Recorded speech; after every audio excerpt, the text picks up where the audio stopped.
Hey everybody, the Reswirl here, and welcome back to more Mass Effect 2. Okay, so we spent like, what, half an hour at the end of the last session listening to the codex? I don't actually know how many more things there are to listen to. If I remember, I'll probably try and get through the remaining ones this session. Yeah, because why not? There's not that many, and then once they're all done, it'll only be one or two each session I'd have to listen to, so less time would need to be spent. Do I have anything new? Oh, no I don't. I have a lot of money. Yeah, I've got nearly 300,000. 300k. It's pretty nice. Can't remember if I checked this. Okay, I did. Alright, onwards. I know I was in the middle of doing, God, whatever it's called. Firewalker. Where the hell is that? Oh, there we go. Project. Oh! I'm in the Korang. Hold up. I have no idea. I don't remember which mission I was on. I would check, but I can't remember. I need to go back to the mass relay because I think there's a fuel depot, and then I can go over to Schwarzschild. Fuel reserves at 50%. Yeah, we know. Oh, is there no fuel? Okay, never mind. I didn't see this, because I am blind. I also ran out of probes. God, I have forgotten so much. It's weird, because it's only been 2 days. Yeah, I didn't record yesterday because I was exhausted. So yeah. Hey, nice. I just looked at my percentage of the Hawking Eta system. 69%. A nice, crisp 69%. Oh my, this planet, god, this system is huge. For no reason. Are there 5 planets? 4. Wait. Atahil. There are 4. Okay. Gonna have to go back to get bloody probes, but whatever. So Atahil, a typical Venusian greenhouse world, Atahil is only of note for a few scattered craters. Though flattened by millions of years of high pressure, the marks of orbital bombardment strikes are unmistakable. It is generally accepted among academics that whoever hailed from or settled Schwarzschild's second planet, Etamis, must have had outposts on Atahil as well. Oh really? How did I do this? Oh yeah. I did that and then went up. I remember. Yeah, I need to, I don't know what bloody missions I did. Downloadable content, I've done... Whoops. I've done Normandy crash site, so I can tick that off. Geth activity. Survey sites located. Oh! Labelled Project Firewalker Geth incursion. Right, I've done that. Rosalie Lost, I think was the first mission. Survey sites located was artifact collection. And then recover research data, I think I've done. In which case there's only one more Project Firewalker mission left. Not too surprising given the fact it was kind of a pack-in DLC. As far as I'm aware, I can't remember the details 100%, but I'm pretty sure anytime you bought a new copy of Mass Effect 2, it came with a Cerberus network, like, registration code. Probe launched. Yeah, and I think that was the only way of accessing Project Firewalker. And again, I'm not sure, it's EA. You would think they would allow you to buy it as well. Probe away. But I'm not sure. But it does explain why the missions are so... I mean, I've said it plenty of times, lackluster. I don't want to say the missions are boring, because they're not. They're just not what I had expected. Especially when you get a brand new vehicle that allows you to that allows you to, like, ride around on planets. It's just a bit of a shame that it kind of went to waste, and that all you really do is just go to these checkpoints and then scan. And that's basically it. Probe launched. Hot down was still good. Jesus. Will I jump from good to poor, though? Now that is the real question. No, I will not. Well, that was the game's answer to my question. Good to know, good to know. Oh, okay. Now that's a lot of palladium. Alright. There's that. Whoa, whoa, whoa, whoa. Wait.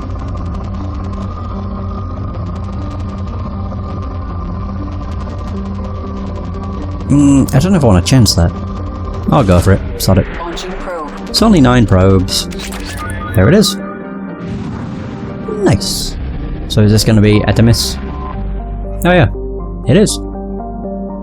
So, Artemis is a super-terrestrial world, a third larger than Earth. It is in a post-Garden state that clearly shows evidence of attacks from space. While now waterless, the shores of former oceans show patterns of cratering too regular to be anything but saturation bombardment by Dreadnought-class kinetic weapons. Although it is unclear how, most of the atmosphere has been lost. Archaeologists have found little of note. It appears that all settled regions were touched by the global bombardment. The few relics found suggest an advanced spacefaring culture thrived on the world somewhere between... Wait, somewhere between from 20 and 40... What? Somewhere between 20 and 40 million years ago. That would have made more sense. Putting between than from... Just kind of like, clashes. So the level of antiquity makes it impossible to estimate the world's former population, or guess whether it was the race's homeworld or a colony. Is this also going to be rich? No, but it is good. That's fine. Alright, already striking it rich with iridium. Not too bad. Ooh, element 0 too. Now that is a rarity. But yeah, I'm kind of hoping that I can get through both, Firewalker and Overlord this session, but I guess we'll see. Not to say it won't be doable, it's just, you know. I don't know if Project Overlord's gonna be as bare bones as Firewalker. But the thing I'm not sure with Firewalker is... Actually no, Firewalker I know. Hang on. There we go. The Firewalker I know was part of the Cerberus network. Overlord I'm not sure about. That may have also been part of the Cerberus network stuff. In which case it's probably going to be more of the same.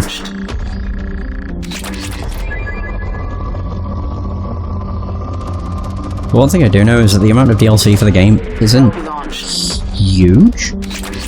I mean I know quite a lot of it came bundled in with the game on PS3.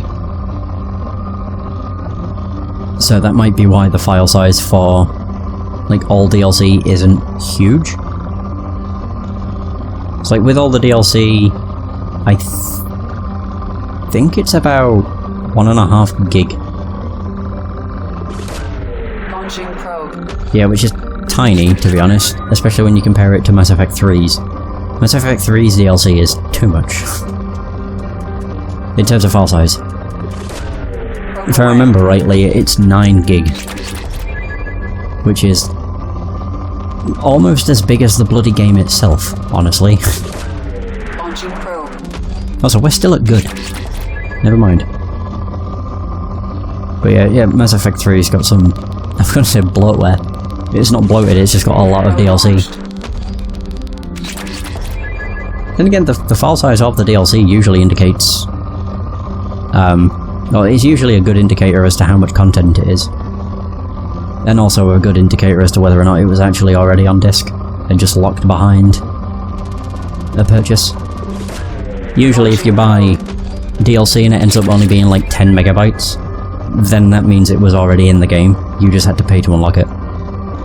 Which is kind of scummy, but what can you do?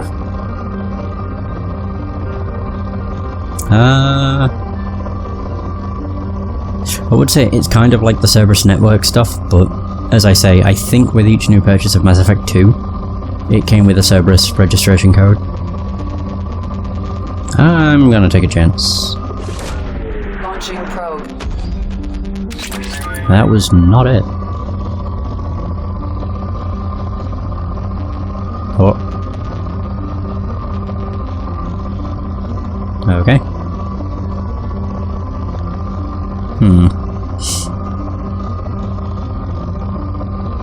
It wouldn't really be hard to check whether or not Overlord was a Cerberus network. thing or not. Ooh. That does not go as high as I'd hoped.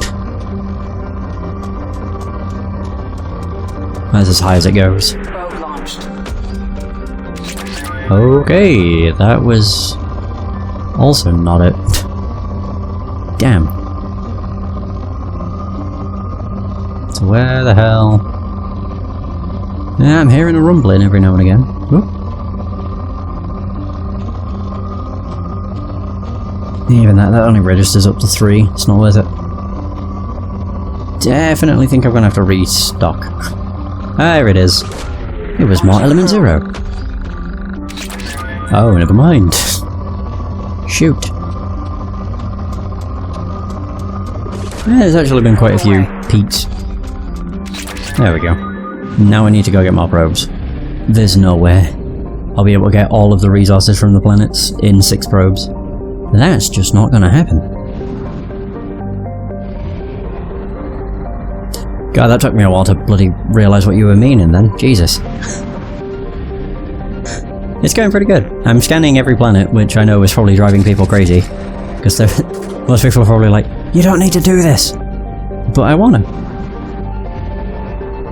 But how's it going, Elzareth? Hope you are well. Oh, we're at 84%. Nice. I'm hoping to get through the rest of the Project Firewalker missions, which I think there's only 1 left. And I'm hoping it's not a boring one, where it's just go to these checkpoints and scan. But we'll see. Ooh, Linosa. So Linosa is a hydrogen-helium gas giant. It's surrounded by several thin rings of debris. Analysis of this debris has been difficult due to its extreme age and fragility, but several apparently nano-manufactured materials have been identified. The leading theory is that the inhabitants of Itamis mined the atmosphere for helium-3. Got done with a D&D session. Oh, nice. What is it you'll be streaming today? More Celesta? Or, D2 Hardcore? Oh, I could have actually abbreviated the entire thing.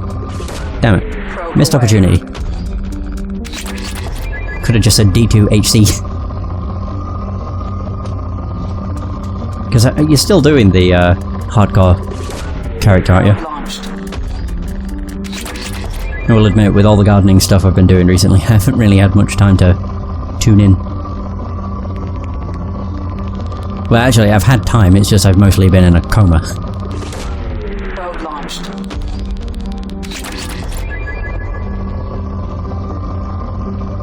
What?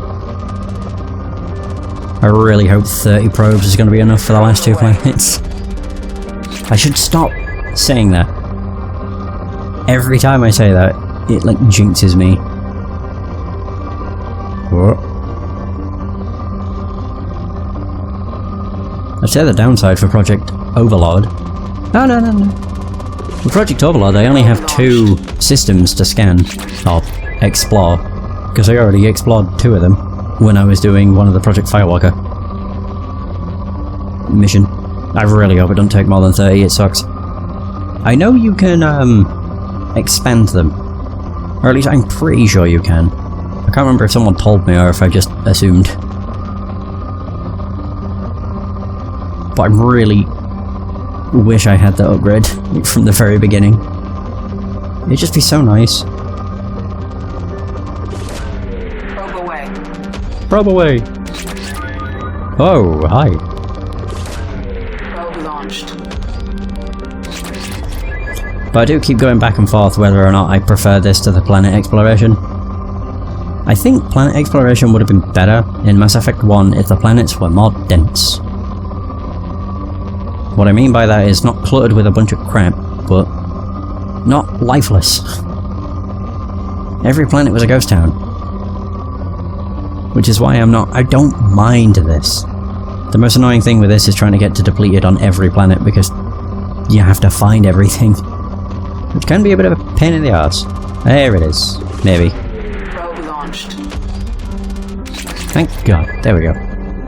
So I don't know, both games have their pros and cons. Mass Effect's pros were you actually got to go to each of the planets and explore them. The con to that was every planet was the same. Whereas the pro for the planet probing is it takes nowhere near as much time, but it is kind of mundane and probably fairly boring to watch. Rihali is a typical hydrogen-helium gas giant. It is notable because none of its moons... God, some of the wordings for the descriptions of the planets are not grammatically correct. Like, I'm not a stickler for that kind of crap, but it's really weird to read. None of its moons is larger. None of its moons are larger than 12 kilometers in diameter, a rare trait among the charted gas giants of the galaxy. Yeah, that's what I mean. But to be fair, I didn't really go down to the planets to find the rocks, or to find the materials. It was mostly to go down because every planet you could land on had a mission on it. And it also, some of them had structures, and then it was mostly for collectible stuff. But I suppose in both cases you could make the call that they were fairly mundane. Like Mass Effect 1's was mundane because every planet was the same. This is mundane because this is all you do. On the plus side, you don't need to sit through a loading screen. Launching probe. Wow, that didn't take long. From moderate to poor in one probe.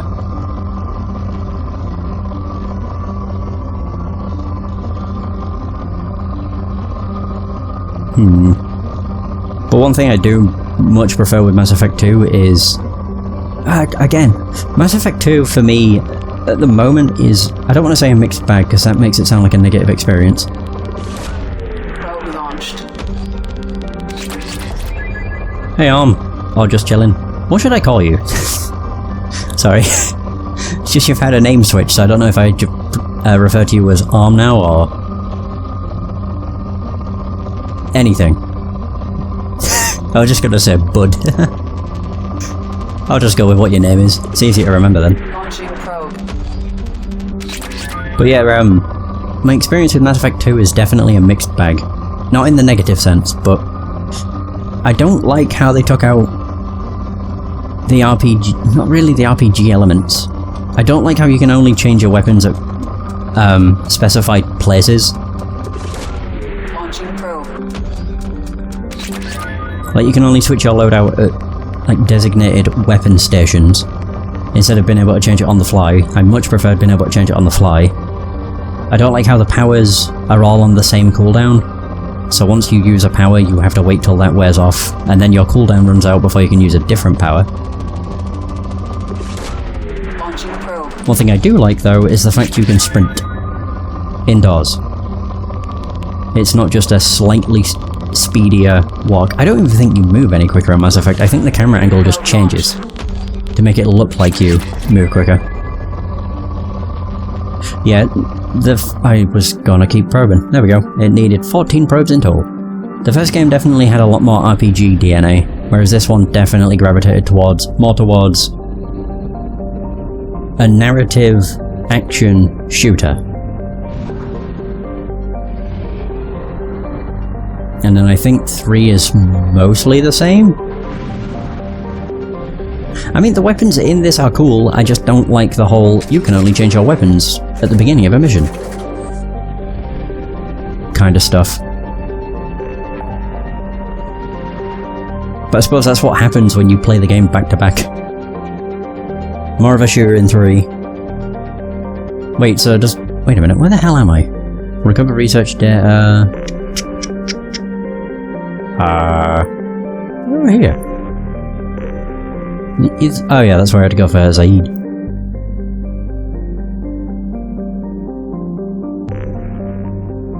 Wait, are you saying they like Gears of War in 3 because of the whole cover thing? Because I mean, that's in most. The whole cover shooting... it's been around for a very long time.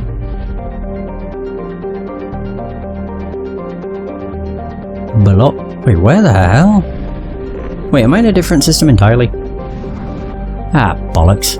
No! Oh, God, of course. Wait, so in 3, does it matter what you choose? Because I know when you begin the game, you get a choice of, like... God, I can't remember what the hell the choices are. One was, like, action, RPG, and then there was something there was another thing, and it basically changed how the game played. Or it might have just changed how the cutscenes were delivered, or something. I'm not entirely sure. Alright, off we go. Partalon. A large planet composed of ice surrounding a rocky core. Partalon retains trace gases of nitrogen and carbon monoxide. Its crushing gravity makes for an inhospitable stay and makes most mining infeasible. However, its orbit's proximity to the mass relay in the system means space travelers will, for the next few years, use it for a gravitational slingshot to add speed on their way to and from Kaelston. You didn't see that option? Ah, interesting. It sounds like they removed that in Legendary then. That's so weird. I thought the point of a remaster was to be the definitive edition.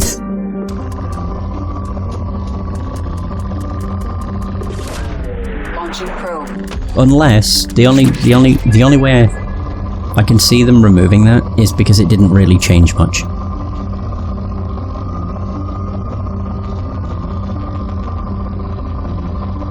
Yeah, it could be because you imported your data from 2, maybe. To be fair, when I played Mass Effect 3, I couldn't import a character because I think you can only import a completed character. So I had to start a new game, and then it asked, do you want to play this like a shooter or an RPG? Launching probe.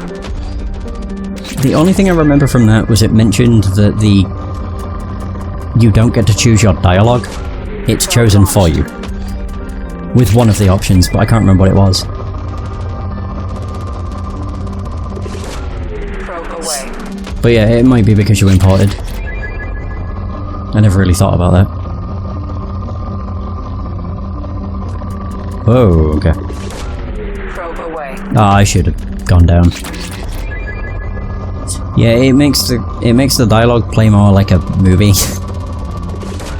Launching probe. I don't know, the wording for it was weird.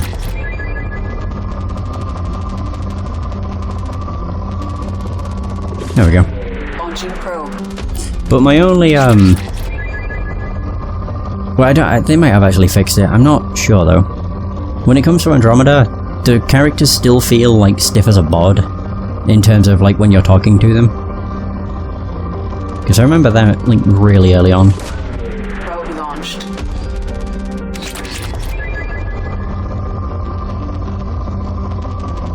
Oh, they actually emote and stuff now. I say that now as if, you know, they didn't fix that quite quickly after release. Probe away. Alright, down to par. But one thing that would never be changed with Andromeda from patches is I do not like how the Turians look. They made them look like stone beasts. I know, they just look really, really weird. Maybe that's how they were always supposed to look, but I don't know. In Andromeda especially, they just look like they're made of stone. What the hell is this last one?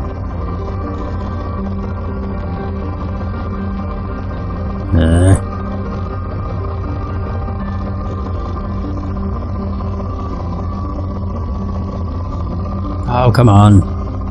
I've scanned the entire planet. Where is it? There it is. Maybe. I say that every time. Hooray! I knew that was going to be the last probe. Oh, bollocks, there is 5 bloody planets here. Well, there's 2 right next to one another. Wait, where's the other one then? So there's 1. Anthem gameplay is based on Andromeda. I never played Anthem. Well, the moment they uttered the word live service, I was like, well, I don't care then. I hate any game where you have to be connected online. I did like Destiny when I played it, but I also kind of regret buying the game because it's just going to become a bookend at some point when the servers go offline, because I highly doubt they'll make a patch that allows you to play offline. Brez. A member of the Foma Belt. Brez is a dwarf planet with no atmosphere. It is, however, rich in, oh my god, lithium, which is integral to the heat sinks of starships or handheld weapons, and also iPhones. A large robot mining operation from Kelston can be found here. Yeah, it's my major issue with live service games. I've bought some. Like, I bought the Division and Destiny. I think they might be the only live service games I have. And I just hate the fact that they won't get patched. I mean, they might. I'm just cynical when it comes to that. I just highly doubt it would.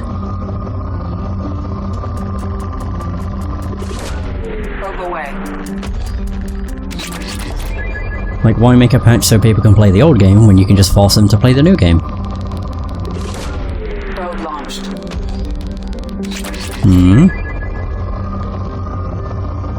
But I am kind of glad that live service games seemed to flop. Probe away.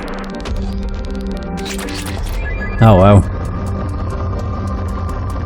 I don't actually know if that's the case on console. I know consoles have their own issues when it comes to, like, offline stuff.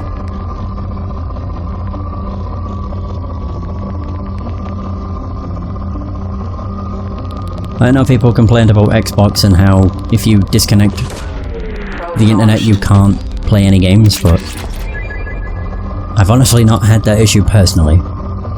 Not to say it doesn't exist, but I think one of the first things I did with mine was I set it as my home Xbox, so that's probably why.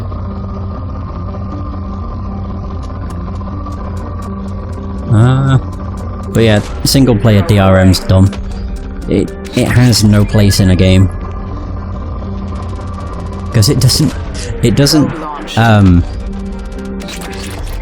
dissuade piracy, like, at all. In fact, it makes people that legitimately purchase the game want to pirate it so they don't have to deal with that bullshit.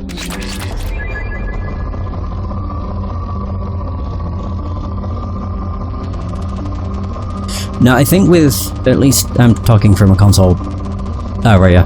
On Xbox, I don't even think you need to launch it when you're online. I mean, you might do, I'm not sure. The only reason I say that is because I tested when that was all going around. I, like, disconnected everything, and then launched a game I'd never launched before and it worked. But it might be different on the Series X, because I still have the one. I'll hopefully be getting a Series X at some point. I would have gone with the Series S, but I have physical games, so sadly have to shell out a bit more money for it.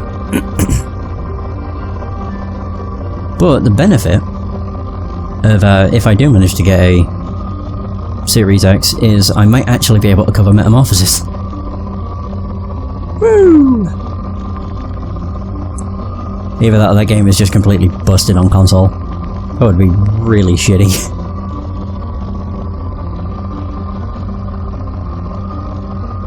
Yeah, the backwards compatibility is good. Another reason is because I have a standard Xbox One, so I have a potato.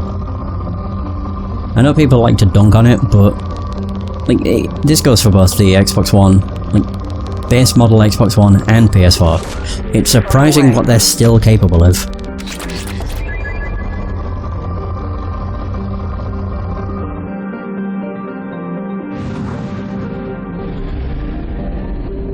Like, yeah, the games might not look the best, or they might have pop-in, or the loading times might be terrible. But even still, it's a console that has an incredibly anemic CPU in it, and GPU, but it still manages to have games on it that look incredible. It's crazy. Elartha. A tiny rock planet, Elartha is noted for its frigid temperatures and crushing nitrogen and krypton atmosphere. Lying out beyond the Foma belt, there is little to recommend it.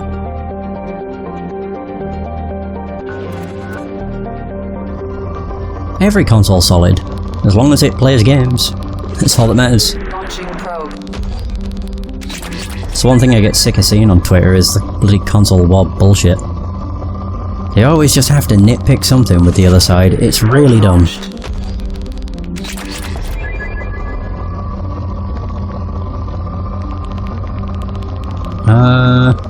Although I will admit, one of the dumbest things I think I've ever seen, it's not a console war thing, it's someone preaching that once you've played 60 FPS games you can't go back to 30 FPS. Like 30 FPS is apparently unplayable.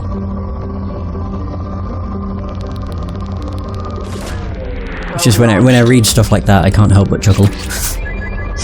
Mostly because I play quite a lot of old games which barely reach 30 FPS in some cases.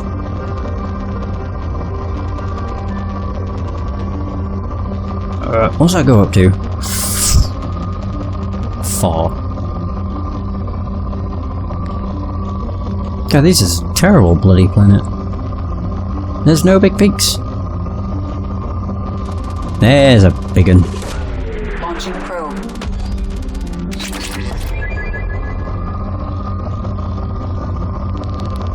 There we go.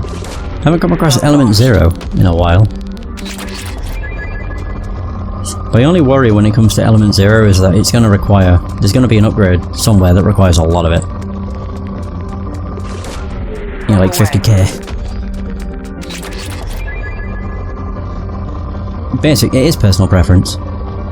Well, for me it's personal preference, but also because I'm locked into the ecosystem.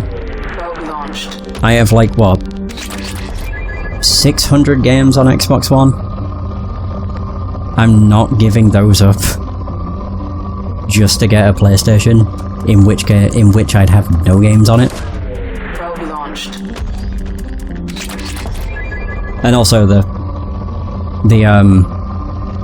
price hike for PS5 games is a bitter pill to swallow. I know people keep saying it's only £10 extra,